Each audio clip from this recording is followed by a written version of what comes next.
Bom dia. Bem, estamos aqui reunidos hoje solenemente para falar de coisas importantes, né? Eu acho que todo mundo é implicado, a gente se implicou, meio que atrasado, desculpa o atraso do evento em vários sentidos, né? No horário, mas também assim, nessa etapa final, nessa reta final do processo democrático, né, do pleito eleitoral. Mas de uma maneira, atrasado ou não, a gente está todo mundo implicado, todo mundo querendo falar alguma coisa, entender um pouco melhor o que está acontecendo, porque é uma situação bastante confusa, no grande geral. Um bom tanto indignante, de algumas maneiras. E então a gente está aqui hoje para tentar abrir um espaço maior para diálogo, num momento onde a gente sente que várias vezes o diálogo não existe, a capacidade de troca, de entendimento das situações não existe. E eticamente, inclusive, como psicólogos, eticamente implicados. Então, entre 1936 e 1945, mais ou menos, o Carl Gustav Jung, que é o pai da psicologia analítica, ele escreve uma série de textos que ele coloca, compilado agora num volume das obras completas dele, que é Aspectos do Drama Contemporâneo. E no prefácio desse grupo de textos, vou parafrasear, assim, citações muito exatas que também não consigo fazer isso, mas ele coloca que é um dever, ele se sente implicado como um dever dele, com alguma compreensão da alma humana, falar algo a respeito daquilo tudo que está acontecendo. Nesse período, no caso, é a Primeira Grande Guerra e a tensão que vai se acumulando ali já para a Segunda. Então, ele sente que a gente tem que derrubar as quatro paredes aí do consultório para a gente conseguir entender o que vem para a gente no consultório, e eu acho que esse tem sido um sentimento meio geral. Os nossos pacientes, no enorme geral, têm trazido dramas, sofrimentos a respeito dessas questões. Então, para a gente entender e não ficar um sujeito deslocado do mundo, ele diz descer para a arena das paixões políticas. Mas, além disso, a gente sendo psicólogo ou não, compreendendo alguma coisa de psicologia ou não, todos sentimos que o momento atual, isso escrito em 1936 a 45, o momento atual precisa de esclarecimentos psicológicos. Então, a gente vai ver esse prefácio, muita coisa tem pouco pó para a gente tirar, porque as coisas são muito atuais, né? Eu acho que a gente vive um momento que precisa de tentativas de esclarecimentos psicológicos, e a gente está aqui para tentar fazer isso. A gente teve recentemente, num evento do Laboratório de Psicologia Arquetípica em São Paulo, do Marcos Quintais, acho que todos os palestrantes de hoje estiveram lá, todo mundo saiu implicado, todo mundo saiu com uma pulga, um besouro, sei lá, atrás da orelha, todo mundo querendo falar alguma coisa, pensar alguma coisa que está acontecendo. Então, implicados dessa maneira. Eu acho que quem acorda às 7h30 no sábado para vir a um evento também está implicado de alguma maneira, não apenas por isso, claro, com certeza, mas queria agradecer a presença de vocês e esperar que esse seja um evento que a gente consiga cumprir com esse objetivo. Quero que vocês se sintam também livres para comentar. A gente vai separar em vários momentos posteriores às falas, espaço aberto para vocês comentarem, para vocês perguntarem, debaterem, criticarem, concordarem, discordarem, enfim, que a gente consiga fazer disso aqui um espaço democrático que respeite o outro, que é justamente esse respeito pela alteridade que a gente tem sentido que está faltando, né? E que nos mobiliza para estar aqui. Então, obrigado pela presença. Quero lembrar que ali na frente tem uma caixinha de contribuição voluntária, lei voluntária, isso não é pressão, tá? Uma caixinha de contribuição voluntária, quem puder, quem quiser, quem puder, deixar alguma contribuição pra gente ali também, ok? Então é isso, a gente começa com a fala do Cauê. Quer se apresentar, então? Bom dia, gente, tudo bem? Desde já, agradeço a presença de todos vocês, gosto muito de estar aqui. Lembrando que a contribuição voluntária também vai cair na aposentadoria do Neto, que ele está precisando, tadinho, ele sofre. E hoje a minha fala ela vai ser muito mais voltada para um aquecimento, uma brincadeira, um bate-papo, uma introdução nisso que muito antes a gente sequer poder começar a brincar com qualquer coisa que a gente possa chamar de política, a gente precisa falar de psique. Pois a psique ela é política, a polis provém da psique e, acima de tudo, o que é a psique do Brasil? O que é a alma brasileira? Que é o que eu proponho aqui para falar hoje. Eu sou psicólogo, para quem não sabe. Às vezes até mesmo eu duvido disso. Mas aqui estamos nós hoje prontos para debater, prontos para brincar um pouquinho. E eu gosto porque só de olhar eu já vejo exatamente aquilo que no meio das minhas debulhanças no livro, deixo aqui claro para vocês, a referência é este livrinho aqui, A Alma Brasileira, do Walter Boechat. É um compilado de artigos muito, muito atual. Não me atrevo de maneira alguma a embarcar nesse livro inteiro, ele é muito mais amplo do que eu sequer me atrevo a tatear. Se eu fosse tentar me arriscar a falar da qualidade da alma brasileira, eu teria que falar não só da alma do Brasil, mas eu também teria que falar sobre os nossos traços anímicos africanos, nossos traços anímicos ameríndios e todos os outros traços, porque esse livro ele fala de uma forma muito bonita que a nossa alma é uma alma tigrada. É uma alma cheia de traços, é uma alma cheia de marcas, é uma alma cheia, múltipla, plural. Então o que acontece? Qual é a do Brasil? Quem que é o brasileiro? O que é a psique brasileira? Como que acontece? Como que funciona? Qual é o seu nome, rapaz? O senhor? Victor. Como que o Brasil é visto lá fora, Victor? Um país carnavalesco, que as pessoas são simpáticas, e que também é um pouco da violência. Porrada, tiro e bomba, né? Mulheres Futebol, né? Futebol. Posso dar um palpite? Eu acho que tem também uma visão de um extrativismo muito forte, né? Das nossas riquezas naturais. A gente sabe que tem muitos centros de pesquisa no Brasil todo que recebem incentivo, na verdade, exploração de verbas internacionais pelas nossas riquezas, né? Sim, somos muito investidos, né? O Brasil ele é visto e sempre foi, ao longo de toda a sua história, como a gente conhece o Brasil, como uma galinha de ovos de ouro, como uma terra prometida. Mas pra gente que mora aqui, qual é o seu nome, moça? Raquel. Como que é o brasileiro? Na sua visão? Na minha visão, eu acho que é um grande quebra-cabeça, assim, exatamente como tu fala, eu acho que partes do mundo inteiro se encontraram no Brasil, encontram um acolhimento, se misturam e tem uma personalidade forte em cada canto do Brasil, assim, não tem como definir como um povo de uma só forma, né? Porque existem múltiplas formas, existem várias formas de expressar essa brasilidade, né? E eu acho que o brasileiro ainda tem dificuldade de se valorizar como brasileiro, de reconhecer os potenciais. Então tem aquela coisa de que sempre o de fora é melhor, então traz aqui. E eu sinto muita falta das raízes, muita falta de onde a gente veio, da nossa ancestralidade e de como isso é massacrado até hoje, assim. Então eu acho que enquanto a gente não olhar para trás e reconhecer esse sagrado, a gente vai estar sempre sendo massacrado pelo de fora. Eu gosto de conversar porque vocês facilitam tanto o meu trabalho. Isso que a Raquel trouxe é justamente o que a gente ameaça fazer aqui, que é uma remitologização do Brasil. Como você muito bem disse, o Brasil ele é não só miscigenado, o Brasil ele tem uma desmembração. Ele tem uma pluralidade de coisas que às vezes se dialogam e às vezes passam bem longe disso.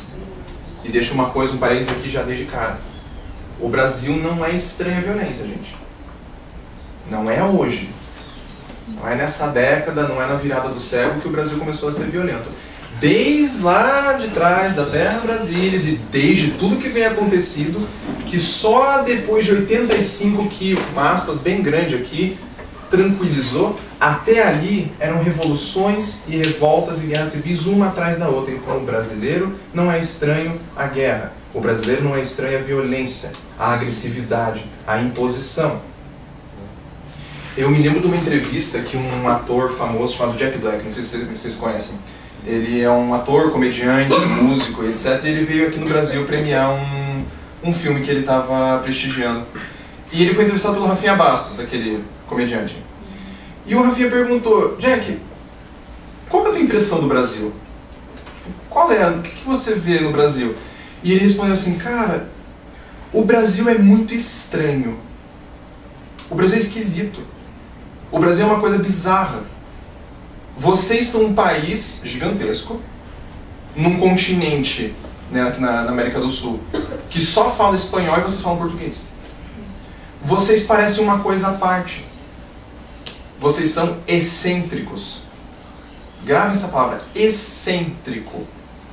Vocês são uma coisa, parece como se fosse um órgão que faz parte desse corpo, mas ele funciona por si só. E realmente o brasileiro é muito estranho. O brasileiro é muito esquisito. Gente, é um povo muito, muito esquisito. Eu olho pra você e vejo quanta gente estranha. Quanta gente esquisita. Eu vejo traços, cores, feições. Tem cabelo loiro, tem um branco, tem uma que é mais escura, tem um que tem o cabelo loiro, tem um Joe que não tem cabelo. E tem todo mundo. Todo tipo de gente aqui. Então, afinal de contas, qual é a identidade do brasileiro? A gente acaba tendo uma dificuldade em definir, porque a gente já traz lá, desde o começo da colonização, que nós precisamos definir. Que a gente precisa padronizar, estereotipar, linearizar, unilateralizar. Mas por que isso? Como que era o Brasil no começo, gente? Quem que estava aqui no começo? Que a gente sabe da história.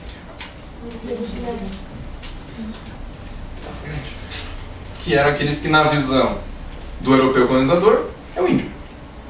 Como que esses índios viviam?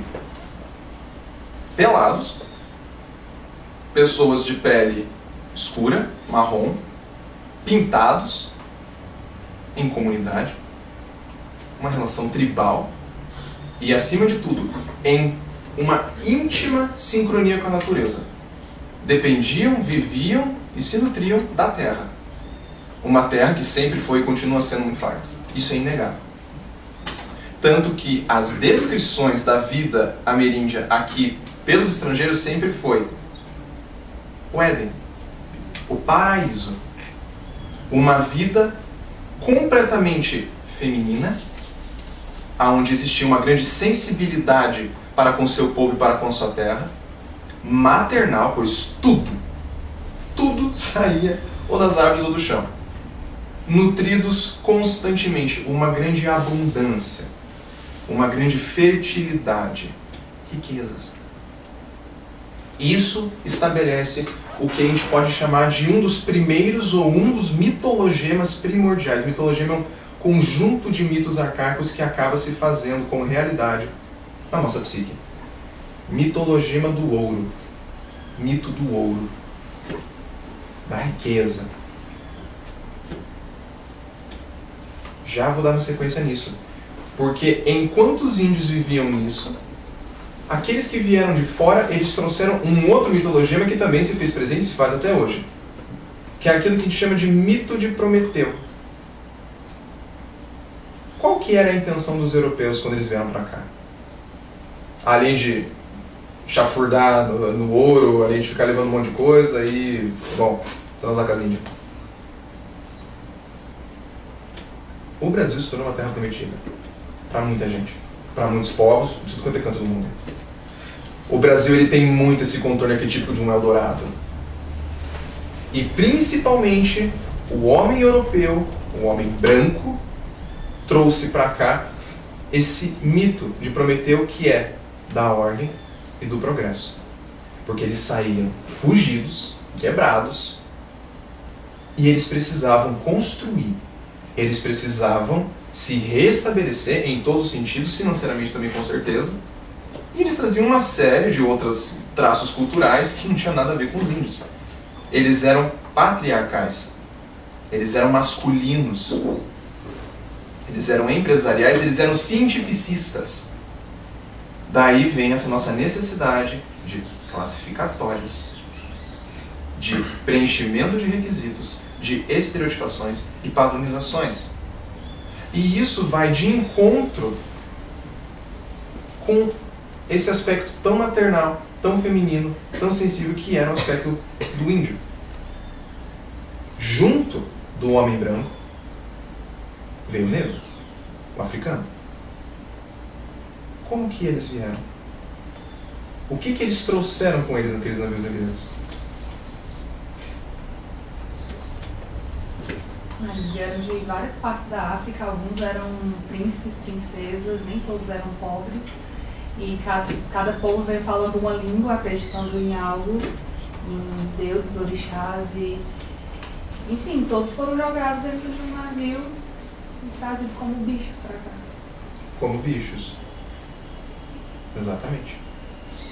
Eles trouxeram desespero, eles trouxeram medo, eles trouxeram sofrimento e eles trouxeram isso que é provavelmente a coisa mais perigosa para a psique de qualquer povo. A ausência de identidade. Eles foram desprovidos de qualquer tipo de pertencimento. Pois é, escravos.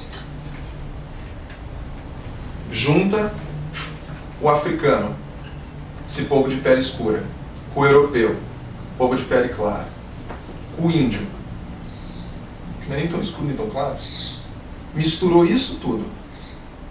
Depois, veio gente de todo o resto da Europa, vieram os asiáticos, e como você muito bem disse, esses próprios recortes de povo já traziam uma grande pluralidade. Então percebam, quando eu olho para vocês e eu vejo tantas cores, tantos jeitos e tantas formas, eu vejo uma alma brasileira que é essa alma tigrada, essa alma mestiça, híbrida, ambiciosa, sofrida. Porque, como o Vitor muito bem falou, o brasileiro ele é conhecido como um povo feliz, né? A gente é felizão, alegre, mundo de fora, cheio de lantejoula, cheio de brilho. E realmente nós somos. O brasileiro tem uma persona muito bem estabelecida. O índio era gentil. O homem colonizador se tornou o homem cortês. Somos generosos, porque vivemos uma terra muito abundante. Nós somos abundantes. Mas imediatamente essa relação constante e que até o dado momento só tem se expressado de forma antagônica, que é essa relação, por favor não levem para Freud e para Édipo, mas essa relação maternal e paternal. Cheio de riquezas, fecundidade, não preciso fazer nada. Eu tenho tudo que eu preciso. A terra me provê. Preciso construir. Preciso provar quem sou. Preciso mostrar progresso. Preciso estabelecer ordem. Preciso ter pulso firme. Até o dado momento, é inquestionável que esses dois aspectos existem. Assim como também fica muito difícil de não perceber que eles não têm dialogado muito bem. Vocês lembram do Zé Carioca? O papagaio da Disney? O Zé Carioca, para quem não sabe, na época que o Brasil participou da Segunda Guerra, estava rolando uma amizade ali, Brasil e Estados Unidos, e o brasileiro, o Walt Disney decidiu fazer uma homenagem representando, criando um bichinho, se contém Mickey Mouse, Pato Donald, etc., que representasse o Brasil. Ele criou o Zé Carioca, que é um papagaio, que por si só já diz muita coisa, todo trajado na malandragem. Terninho, chapéuzinho, fumante compulsivo, bebia sem parar, era muito simpático, era muito carismático, era muito festeiro, era de boa com a vida. Mas também era um caloteiro, corrupto, mentiroso, folgado. Essa acabou sendo uma imagem que foi fomentada por muito tempo. Com o jeitinho brasileiro, né? O malandrão. O malandrão. Apenas esse aspecto unilateral e literal do malandro safado, do malandro corrupto, do malandro bandido, do malandro ladino. Guardem essa palavra, malandragem. A gente já vai voltar para ela. Se nós temos um aspecto feminino, maternal de um lado, masculino, paternal de outro, e eles não se dialogam, ou pelo menos não tem conseguido estabelecer esse tipo de diálogo, a gente acaba virando uma criança bastarda. A gente acaba virando uma criança com crise de identidade. Porque o pai quer ordem, o pai quer padrão, o pai reprime, segrega, renega, excomunga. E ao mesmo tempo a mãe, ela abraça. Só que não permite que você cresça, ela te devora, ela te afoga. Enquanto o brasileiro, justamente quando se depara nisso que a gente pode chamar de complexo de inferioridade, que a Raquel muito me trouxe, ele se depara com a ninguémdade, termo do livro, achei excelente. O Gambini que falava que, não vou conseguir trazer na íntegra, mas aquele que não consegue encontrar a identidade, possui uma identidade no complexo do anonimato. O brasileiro, sim, vê ele como esse vagabundo, improvisador, desorganizado, burro, e ele se espera nesse grande Estados Unidos, nessa grande Europa, que são cultos, que são hipertecnológicos, que são avançados, são orteiros, são organizados. O livro tem no prefácio um começo muito bacana, que é uma entrevista com o Gustavo Barcelos, que a gente encontra no Cadernos Junguianos número 2, de 2006. O Gustavo fala: a América Latina é a única cultura realmente nova criada por seres humanos na história. A Ásia é a continuação da velha Ásia, com acréscimo da tecnologia, mas sem nenhuma mudança radical. A África, continente mais antigo, não tem modernidade e não ultrapassa o trauma do colonialismo. A Europa é uma continuação de si mesma, e a América do Norte uma continuação da Europa numa vestimenta hipertecnológica. Somente a América Latina é uma nova complexidade. E aqui, claro, focando no nosso Brasil irônico.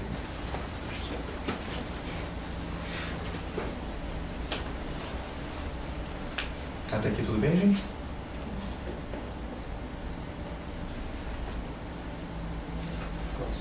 Tá à vontade.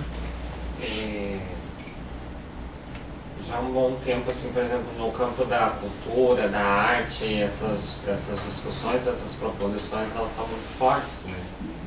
Até de questionar mesmo essa identidade que seja totalitária. Você falando, me veio muito, por exemplo, o movimento antropofágico do Oswald de Andrade, que vai pensar essas relações entre o estrangeiro e o originário para a criação de uma outra coisa, né? E como eu acho que diz muito sobre realmente o momento que a gente está, assim, que desde lá, de 100 anos, isso praticamente, e a gente continua vivendo nesse conflito total, assim, né? Entre o outro, nós, quem somos, né? Qual é o nome? Thiago. Toma padrasto. Engraçado que você traz, Thiago, porque você acaba apontando maravilhosamente aqui para aquilo que temos como sintoma, devido a essa nossa falta de identidade. Vejam um adolescente de verde e amarelo, rebelde, todo cheio de ambição, todo cheio de ideais, filosófico pra caramba, mas com pouca consistência nas suas convicções. O brasileiro, ele meio que morre na praia, né? A gente tem muito essa imagem que as coisas... acabou. O gigante é doido. Muito pueril. Muito juvenil, muito jovial. E ao mesmo tempo é justamente por isso que nós somos altamente criativos. Lembre-se da malandragem. Chico Buarque mostra a malandragem em toda a sua multiplicidade de aspectos, maravilhosamente em A Ópera do Malandro.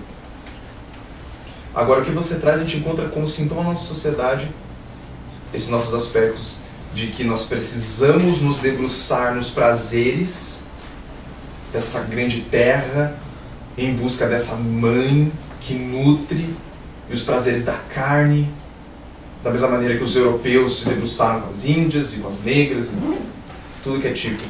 Por outro lado, esse homem que tem que mostrar a ostentação, mostrar que ele produz, mostrar que ele existe, mostrar que ele é fálico. Essa necessidade do brasileiro de ficar se mostrando, de ser exibido, de se preocupar com estética, de mostrar o carrão que ele tem, o camarão amarelo, etc. Isso é muito mais antigo, gente.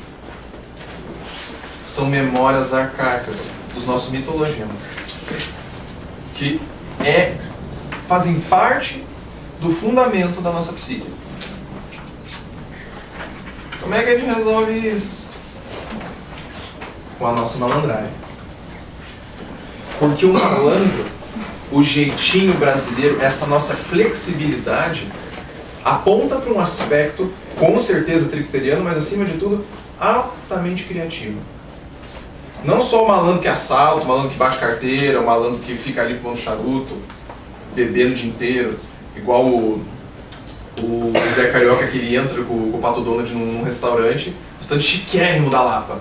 Primeira coisa que ele pensa é, como é que eu vou sair daqui sem pagar? Ser muito bem vestido, falar como se fosse rico, mora no chão. Mulherengo, vive atrás das periquitas, literalmente.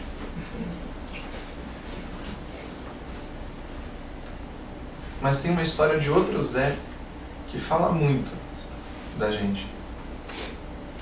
Antigamente, gente, vamos pensar assim, só para vocês se contextualizarem, no que foi decretado a Lei Áurea, no que foi abolida a escravidão aqui no Brasil. Tinha um homem, lá em Pernambuco, chamado José dos Anjos. José era filho de uma mulher ex-escrava com o seu ex-dono branco. José nasceu brasileiro, mestiço. Puxou a cor de sua mãe. Era negro. José não era um homem muito bonito, mas era um homem forte, era um homem robusto. Era um homem intimidador. Cresceu em Pernambuco, sempre muito bem trajado, num terno branco, excelente capoeirista. Diz que no X1 não tinha pra ninguém, que ele manejava uma faca como ninguém. Que antigamente, gente, na capoeira, você sabe que usava-se faca. Os caras pegavam o punhal e colocavam aqui. Era essa coisa bonita que a gente vê hoje. Era pra matar. Era pra sobreviver. E o José falava em trabalho em mim. Não era muito fã. Adorava uma cachaça. Qualquer uma. Fumava muito. E se tinha uma coisa que ele gostava mais que isso, era mulher. Mulheres, no plural. Porém, ele, que era um homem muito briguento, não tinha um gênio muito fácil, ele acabou se envolvendo uns probleminhas lá em Pernambuco. Matou lá um nobre, por causa da mão de uma moça. Acabou que a moça deu o pé na bunda dele e mandou a polícia atrás dele.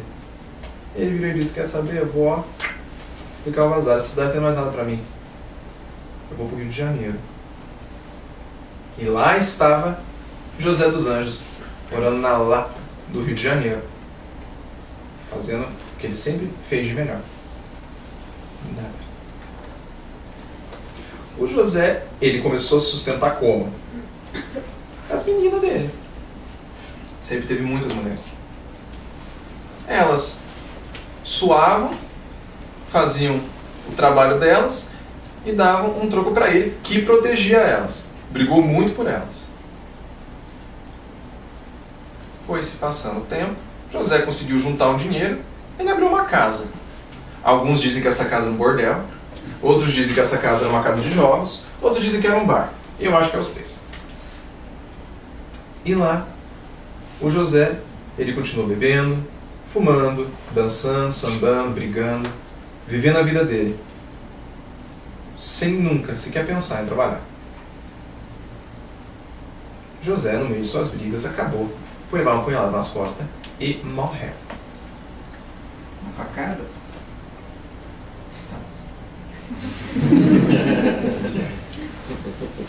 Ele estava no meio lá, por aquela... Deixa nas costas, entendeu? Sabe assim? Mas, dentro da nossa pluralidade, a gente conta todo e qualquer tipo de expressão. E muitas histórias são contadas. A gente encontra nossas expressões não só nas questões raciais, nas questões de gênero e orientação sexual, mas também as questões religiosas. Pátria do Evangelho? Não sei bem. Quantitativamente, com certeza. Mas aqui a gente encontra tudo. Literalmente tudo.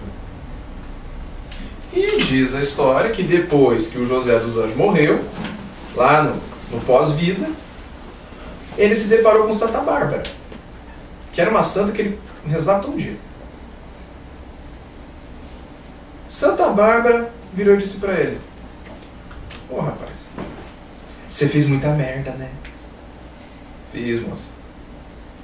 Mas olha, você ajudou muita gente também. E eu admito que eu respeito um homem que vive com autenticidade. Mas o que eu realmente admiro em você é que tu é um homem esperto. Você tem essa malandragem. Por isso, Zé, eu vou pedir que você continue e comece a ajudar o povo. Lá na tua terra tem gente que reza o terço, tem gente que reza o Pai Nosso, tem gente que fica assim com as perninhas cruzadas na frente do gordinho, quietinho. Tem gente que bota um jaleco branco, lê uns troços lá de um tal de Kardec. Tem gente que não faz nada disso. Um povo que faz tudo para conseguir algum tipo de relação com uma segurança, com um alento. Mas tem um povo novo lá que também está vestindo branco, mas é diferente. Eles põem terço, ele põe os troços lá do povo da África, eles põem os livrinhos lá do povo de jaleco. Eles fazem um troço diferente. Uma bandeira, o nome deles. E tu vai lá. Tu vai lá para ensinar esse povo o que é ser realmente um malandro. O que é ser esperto. O que é você ser astuto. O que é você ser sagaz. Isso você sabe. Ele se curvou para Santa Bárbara e disse: senhora falou, é uma ordem. Só me dê um bom terno, uma gravata vermelha e um chapéu. Pode deixar que eu vou lá. E ela, uma advertência: teu nome não é mais José dos Anjos. José dos Anjos morreu. Você que está de assumir um nome novo. E assim, na religião da Uma Bandeira, conhecida como Umbanda, uma religião brasileira, original aqui do Brasil, nasce o arquétipo de Zé Pilintra, o malandro. Esse malandro que vai do psicopata, sangue frio, assassino, até mesmo aparecendo como um curador ferido, como um homem alegre, dançante, um homem cheio de amor, um homem que entende tudo de dinheiro, uma versatilidade, uma flexibilidade incrível. Então, de fato, o que é essa malandragem do brasileiro? Será que é só porque a gente gosta de levar uma vida fácil? Ou será que tem mais nisso? Saindo um pouco da história, a gente entra nas questões mais atuais. Ele não. Ele não. Não querendo parafrasear o Marcos Quintais, mas o sim vai para quem? Tá, ele não, mas então quem sim? Você? Você? Ela? O sim vai para quem? Cadê o aspecto criativo, flexível, malandrístico do brasileiro de lidar com isso que é da nossa natureza, que é a alteridade?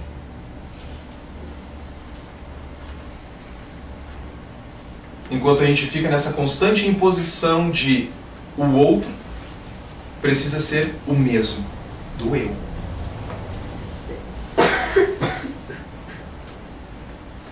De que adianta levantar a bandeira feminista? Você fica falando, tinha que ser XY, esses machos escroto. Essas feminazes aí. De que adianta? Ficar falando, sai hétero. Ai, tinha que ser hétero. E o outro falando, bando de viado. De que adianta a gente querer tornar o outro o mesmo?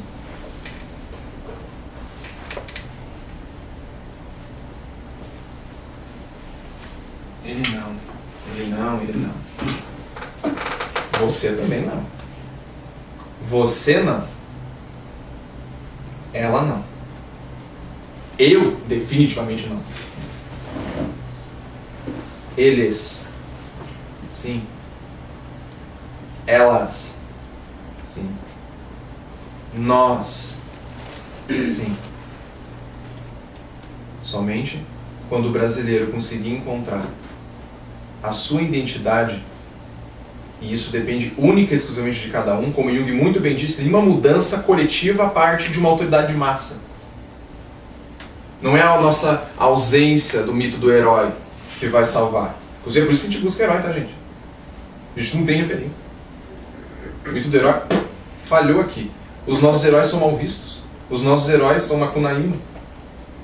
Os nossos heróis são como Zé Carioca. Oi? Morrendo de overdose. Exatamente. Que ideal é esse que a gente busca, que nos impede de nos relacionar com o outro como outro? Cadê as gambiarra, velho? Cadê os gatos que nós pagamos? Cadê a gambiarra do brasileiro? Nossa capacidade de improviso, de entender que o outro é outro. E somente no que a gente se propõe a relação com essa alteridade é que daí nós podemos dizer #nós sim. Muito obrigado, gente.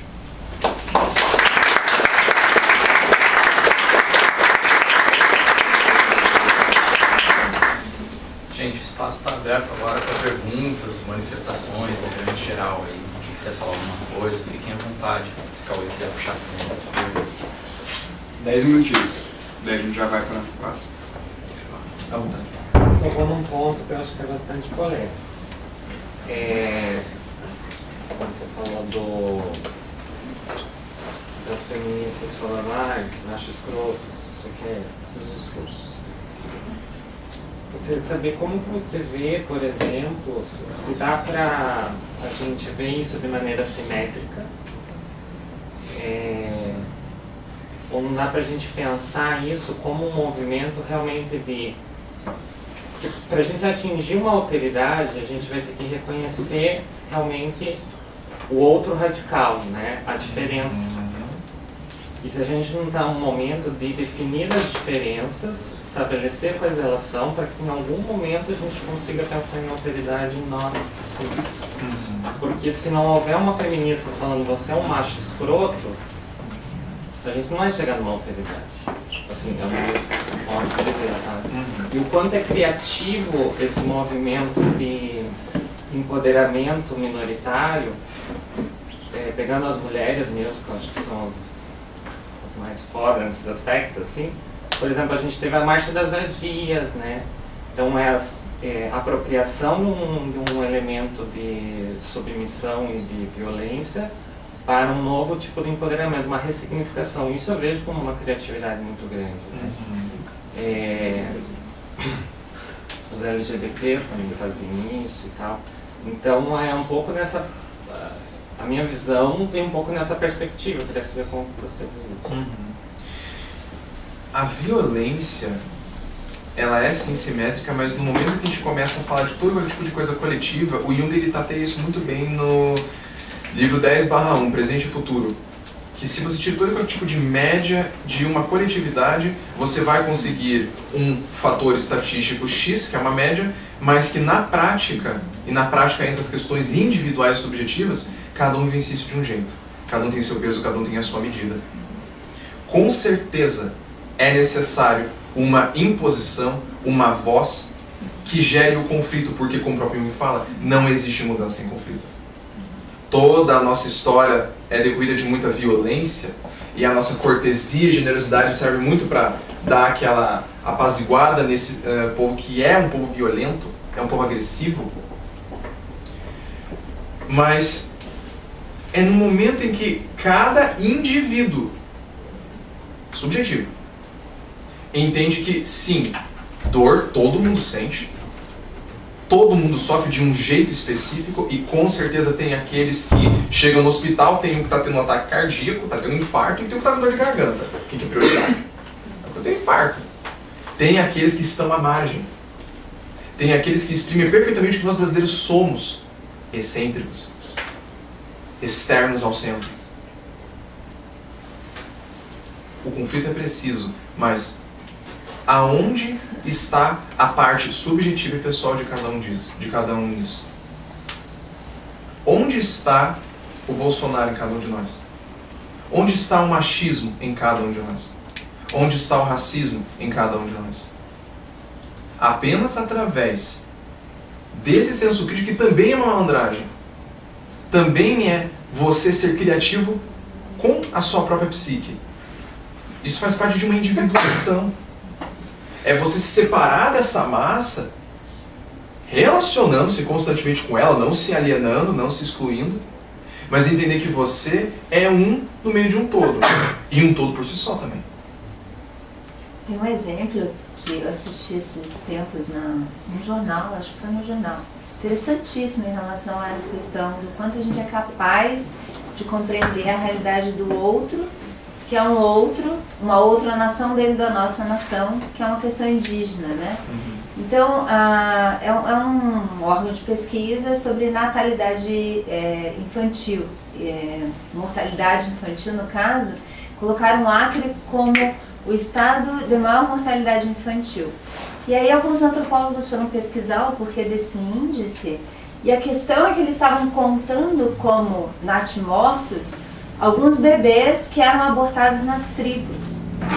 Né? Aí vem uma discussão extremamente complexa, porque se você entrevista o representante médico do órgão indígena, ele vai dizer que as índias, quando percebem que há algum problema com o bebê, alguma deficiência, elas expõem o bebê ou elas matam mesmo no momento em que nasce, né? E isso estava sendo criticado. Esses bebês deveriam ser recolhidos, eles deveriam ser integrados e ter condições de se desenvolver.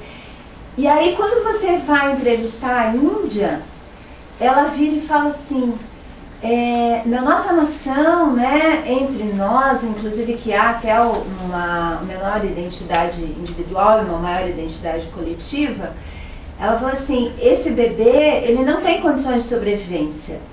A gente não tem condições de manter esse bebê, porque eu estou dando uma chance dele não enfrentar, né, essa dificuldade.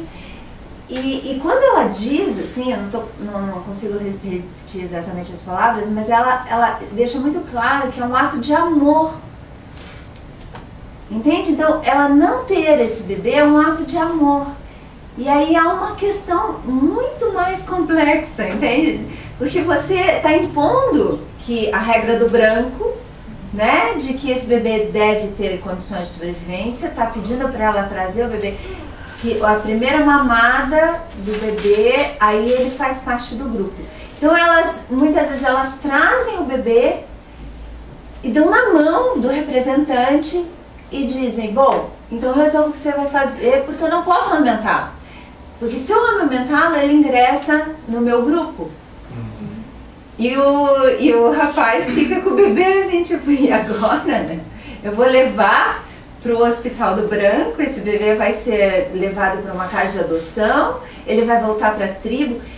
É uma situação muito complicada, sabe? Sim. Porque para a Índia, ela não está fazendo mal, ela não está sendo cruel, não é um ato cruel. Ela fala diante da câmera, né? Eu aprendi assim e para mim é um ato de amor. Então veja, é uma questão até, né, de você trabalhar aí com qual é o valor, qual é o sentimento, como que eu vou julgar, né? Se eu não puder me colocar no lugar do outro, se eu não puder compreender a disposição social desse grupo, como que eu vou conseguir, sabe, fazer uma negociação aqui, que eu não seja o grande velho coronel que impõe, o grande velho colonizador que impõe a sua verdade, né? Essa velha imagem desse grande pai, desse grande homem que chega e não, vamos padronizar. Não pode. E chega essa mãe, mulher, índia, Normalmente na nossa natureza ele fala, não, eu lido com a morte de outro jeito. Eu lido com outro jeito. Bate no tabu da morte, que é um tabu que o brasileiro tem, que é uma beleza, justamente porque é uma criança. O povo, imagina, vou morrer, como assim? Eu sou imortal, sou imbatível. Então isso é uma coisa muito difícil de tatear. Essas gambiarras que eu falo, é o que o Jung... Pensei que você falou uma coisa, desculpa. É o que o Jung muito belamente chama de função transcendente. Que é você permitir ir além daquilo que já é conhecido. Não é tão somente uma união de opostos, uma convergência, não. É uma gambiarra. É aquilo que a gente consegue estabelecer numa boa análise. É nós tornarmos possível, através da conscientização do indivíduo e da relação dele com o coletivo, a conscientização de como é o feminismo em cada uma das mulheres. Pois o feminismo ele é uma coisa coletiva, mas cada uma delas vive de maneira diferente. Cada uma delas tem a sua parcela nisso e cabe a cada uma delas se conscientizar de sua identidade como feminista, como qualquer outra coisa. E isso faz parte da nossa empreitada como brasileiros. Entende? Sem responder.